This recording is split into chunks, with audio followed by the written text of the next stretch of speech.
see what this is, baby?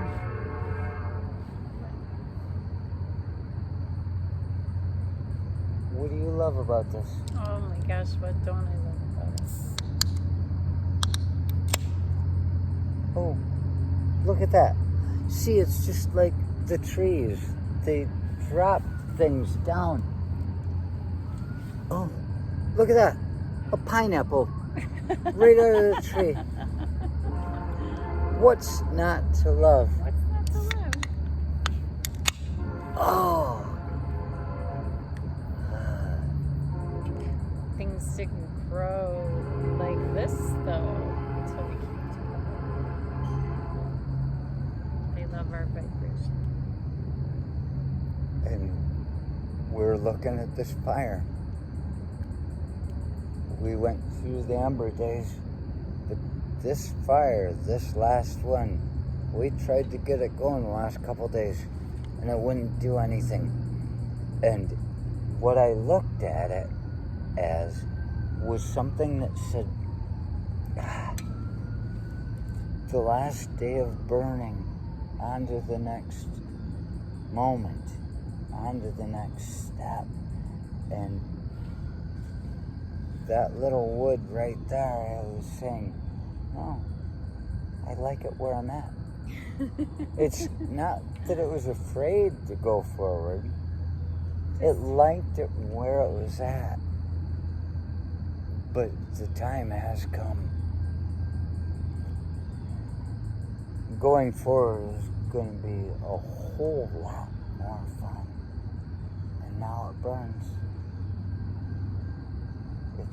It's accepted.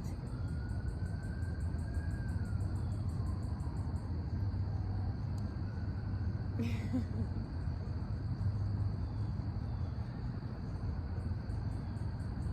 all this chaos out in the world that you can hear, and like right here, it's so peaceful. And there's like all this. And like Irv Manfield said the one day, you hear that? What's going on? Wonderful. It's just such a In beautiful Gaylord, evening. Michigan, he's like, what's going So on? peaceful. I was like, what? He said, you hear that? The sirens. I'm like, I've lived in a city long enough that that's just, well, like, if you hear sirens in the distance like and you living didn't in Elba. call, it's no problem. Like living in Elba. There's always something going on. SWAT teams and Albanians buying up the sugar bowl. holy cow. Bodies all over the place. We at alpenfest. I gotta get back to Detroit, man. I don't feel so safe. Someplace where it's safe. Send him to Detroit. Oh. Please don't throw me back in the briar bush. Not there. Shaking the bush, boss. Shaking the bush. But no, what was it? It was alpenfest just right before the pandemic. We were up there and Yeah. Just a few months before. Yeah. something fucking happened. When we were walking there in front of The Marine. No, What? not the Marine. I thought you Okay. were talking about the dog that was coming at us, and then the thing came through. There was that on the way to the bar. Did we ever tell anybody that story other than our parents? My dad said it was a saint from the diocese. Yeah, I know. I don't think we told that story out loud. Did we? No, I'm sure not. I don't think so. No, I didn't even start talking out loud again until about a year after we were together again. That's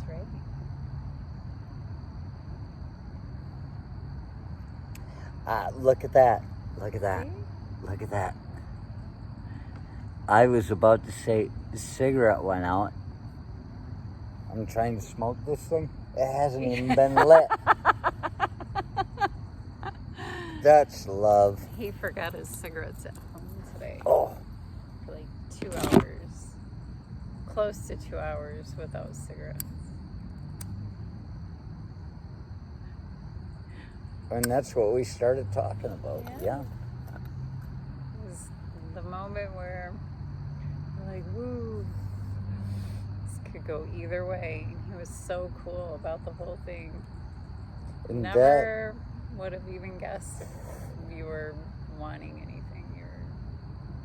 It actually made it more enjoyable because I wasn't thinking, geez, I should go smoke a cigarette. I couldn't. That's what it's about, to be More in the worldly moment. traveled. No, spending 11 hours on an aircraft. Just, what are you going to do about it? End up in jail when you land because the mask mandate and you can't smoke on the plane? Holy shit, they're making shit up that has been dead for years. You can't smoke on a plane. This is my freedom. Well, you fucking gave up that freedom before you were even fucking born, you stupid prick. Most of you that are assholes, well, no, I can't put an age range on you, but I'd say there are plenty of that don't even remember when it was okay to smoke. Now you're going to complain? Now you're going to say that now? So what story were you talking about if it wasn't that one? You were talking about alpenfest. So if it wasn't the Marine and it wasn't the dog on the railroad track with the spiritual encounter, which story? I took her to Mary's Tavern from my dad's place. We walked the tracks, and we were getting over there by the diocese. We went through the cemetery. Yeah, we went through the cemetery. I took her on my walk through the cemetery. Showed you my girl, too, right? Mary Cooper? Betsy Cooper? Something her name is. There's a woman that had her arm broke off in a storm in that shear that came through in 89 or something. I don't know, 96. It was on Amanda's birthday. Sheared Which would be through today. It'd be an anniversary. Happy birthday, Amanda. No, I meant there was a sheer wind that came through here so many years ago on your birthday that busted down the trees by the cemetery and broke my favorite statue's arm off.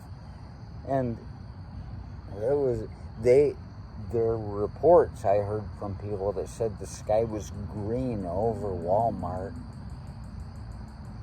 I was living in Gaylord at that time. Yeah. It tore down the trees across the road from the cemetery, which made it somehow even more creepy. It took out trees in the cemetery. You'd see deeper into it, see the moving things you imagined. Took all the roofs off of everything. It just leveled everything. So she lost her arm. She lost her arm. But the tree that blotted out her beauty was the one that took her arm. And I think that's just fair, because the only way it could take her arm is to take herself out of the picture completely. So she stands there without an arm, but in her beauty. She survived something.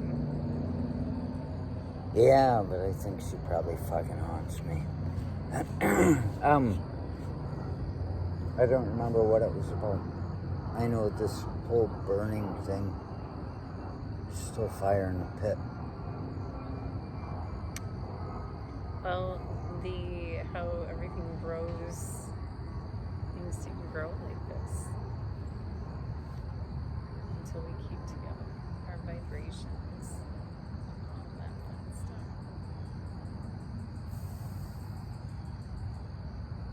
In the backyard, how great it is. You remember in the alpenfest? What's not to love around here? Mm-hmm. How they have the burning of the Boog? Mm-hmm. Yeah. I was back in Gaylord at the one time, at a weird time, and I had nothing. And I needed a job. And I said, I went down to the burning of the Boog and I wrote, you write down your worries on it. and they put it inside the Boog, and they burn this fucker in effigy. This is total pagan shit. You burn your worries and they're gone. And I said, well, fuck it. And I wrote down on this piece of paper, I need a job. And I put it in there, and I watched this fucker burn. Burn, Boog, burn. Boog, Boog, Boog, pow, burn. And the next day, I got called for a job. And it's true. That's when I became a professional wrestler. The next day, I got called in there, and they said, you? And I said, me. And they said, And I said, army, paper towel. Back off. Wrestle. It was because of something like that. These times that just, it doesn't seem the fire's gonna burn, but it's just going slow. It's going slow. Everything's gonna be okay, baby. I don't even know what we were talking about. Happy alpenfest to you. I have to put my alpenfest video out. I run. Oh my goodness, that still hasn't been done. I ran. Jeez. Yeah, we're behind. I'm trying to tell you how to become a runner as a drinker and a smoker. And there are like 3 videos. I have to put them together, and we have to pass them back and forth and get shit right. And it's just too bad. I really feel bad about keeping this video from them. Him. You realize when I say them, I know there's only one of you. And you're the one I'm talking to. No matter how much I say them. Are you talking to me? Of course I am.